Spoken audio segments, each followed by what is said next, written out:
मोज़ज़ कतन को अस्सलाम वालेकुम। तासो गोरी लगी आई जमा यूट्यूब चैनल और फेसबुक पेज शातने वीडियो के active voice and passive voice of adjacent object in present indefinite tense किस द कड़ी दी అవును by active voice and passive voice of one subject and more than one verb in a sentence in present indefinite tense के बस स्टार्ट को राजे ची शुरू यकुडू active voice and passive voice of one subject and more than one verb in a sentence in present indefinite tense पहला जुमला की यो सब्जेक्ट और यो न ज़्याद वर्ब एक्टिव वॉइस पर पैसिव वॉइस की पर प्रेजेंट इंडेफिनिट टेंस की मोज़ज़ कतन को दा था सुता ऑलरेडी मालूम दी पैसिव वॉइस द कवलो द पारा द दोल सो टेंसोस दकड़ा ज़रूरी दा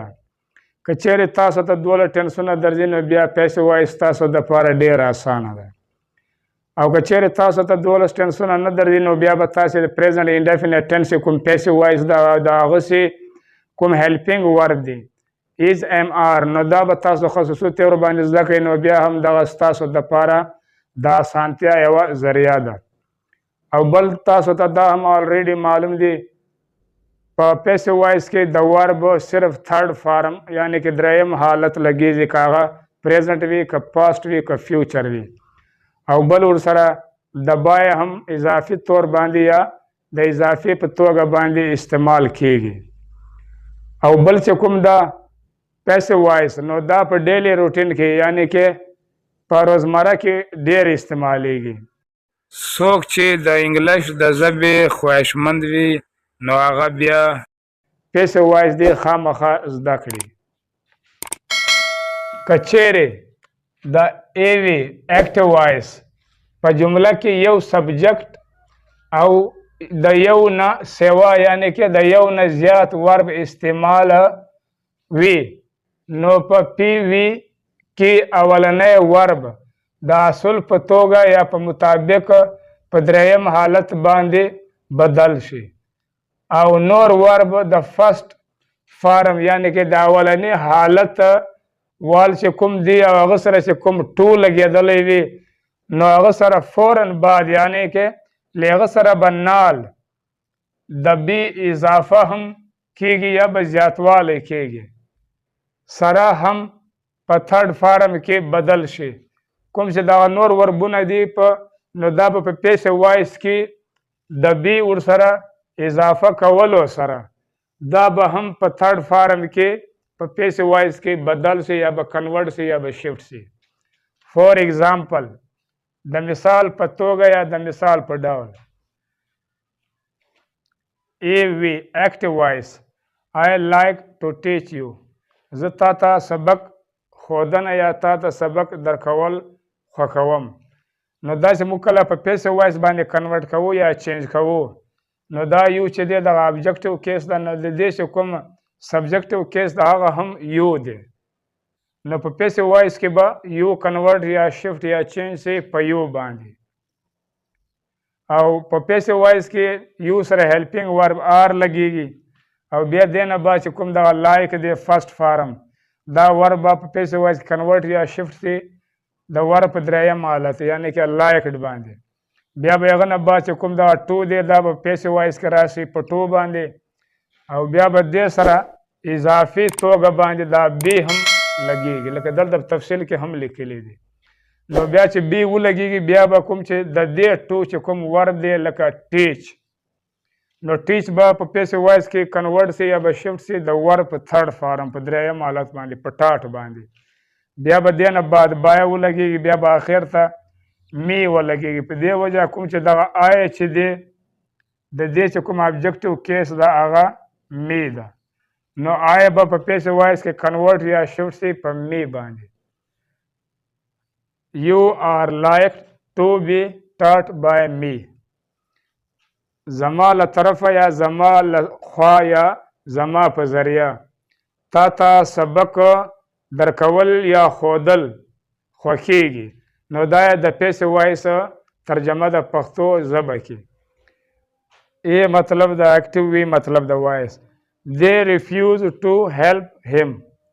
هغوی د هغه کومک یا مدد کولو څخه انکار کوي. نو موجود کتونکو کله چې موږ دا په پیسیو وایس کې کنورټ کوو یا شفټ کوو نو کوم دغه هم چې دی د دې چې کوم سبجیکټیو کیس دا هغه هی دی. نو هم به کنورټ سي یا به شفټ سي په پیسیو وایس کې په هی باندې او د سنټنس یا د جملې په سټارټ کې به ولګي او هی سره هیلپینګ ورب ایز لګي په دې وجه کوم چې دا هی دی دغه سنګولر ده واحد ده. او بیا چې کوم دی ریفیوز دا د ورب فرست فارم دی نو دا به په پیسیو وایس کنورټ یا شفټ سي د ورب په تھرډ فارم یعنی کې دریم حالت باندې ریفیوزډ باندې. نو بیا به هغه نه بعد چې کوم دغه ټو دی د دې دوم ورب بیا به دغه ټو راسي بیا به ټو سره اضافي توګه باندې یا زیاتوالی باندې دغه بی ولګېږي او بیا هغه نه بعد چې کوم دغه هیلپ چې دی دغه د ورب فرست فارم ده نو دا به پیسیو وایس کې بدل سي یا به کنورټ سي د ورب په تھرډ په دریم حالت باندې یعنی کې په هیلپډ باندې هغه نه بعد به بای ولګي نو بیا به کوم اخر ته چې دغه دې چې دی د دې چې کوم ابجکټیو کیس ده هغه دیم دی نو دی به کنورټ سي په پیسیو وایس کې یا به شفټ سي په دیم باندې. نو دا طریقه ده د اکټیو وایس او د پیسیو وایس جوړولو. هی از ریفیوزډ ټو بی هیلپډ بای دیم د هغوی له طرفه یا د هغوی له خوا د هغه مدد کول یا کومک کول څخه انکار کیږي. نو دا ترجمه ده د پیسیو وایس په پښتو ژبه کې. ای وی اکټیو وایس یو فورګیټ ټو انفارم اس ته موږ ته اطلاع راکول یا خبره راکول هیر کړو. نو د دې چې کوم پیسیو وایس دا نو په هغه کې به اول چې د اس چې دی دغه ابجکټیو کیس نه دا به پیسیو وایس کې کنورټ یا شفټ سي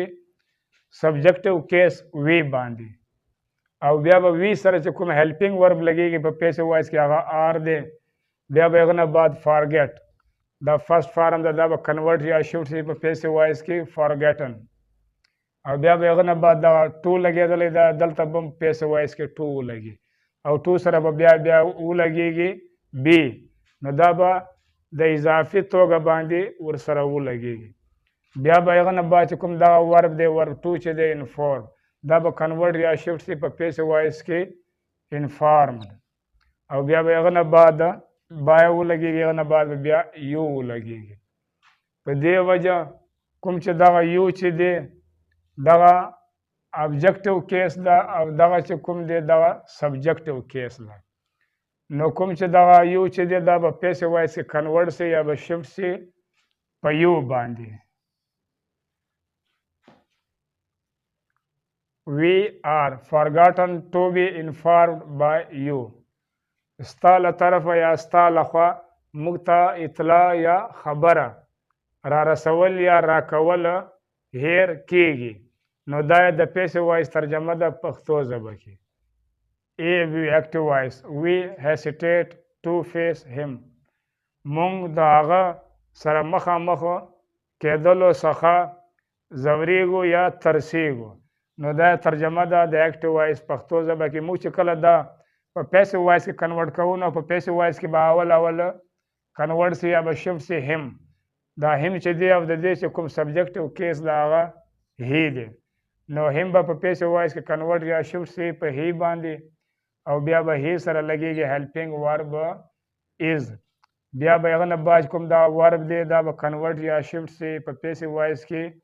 په تھرډ فارم باندې په هیسیټیټډ باندې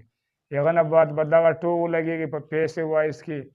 بیا به پیسیو وایس کې ورسره بی هم اضافي طور باندې ولګېږي. هغه نه بعد کوم دا ورب ټو دی نو دا به په پیسیو وایس کې کنورټ یا شفټ سي د ورب په دریم حالت یعنی کې په فیسډ باندې. هغه نه بعد به بای ولګېږي او بیا به کوم چې آخر ته دا کوم دغه وی چې دی دغه چې کوم ابجکټیو کیس ده هغه اس ده نو وی به په پیسیو وایس کې کنورټ یا شفټ سي په اس باندې. He is hesitated to be faced by us. زمونږ له طرفه یا زمونږ له خوا یا زمونږ په ذریعه د هغه سره مخامخ کېدل څخه ځورېږي یا ترسېږي. دا د ویډیو پای معزز کتونکو که چیرې زما دا ویډیو تاسو خوښه سوي نو بیا سبسکرایب کړئ او په آل باندې ضرور کلیک وکړئ او ورسره لایک یې هم کړئ. انشاءالله مختنی ویډیو کې به اکټیو وایس اینڈ پیسیو وایس آف more than one subject and more than one verb in a sentence in present indefinite tense کې به سٹارټ کوم. تر هغه پورې د الله په امان.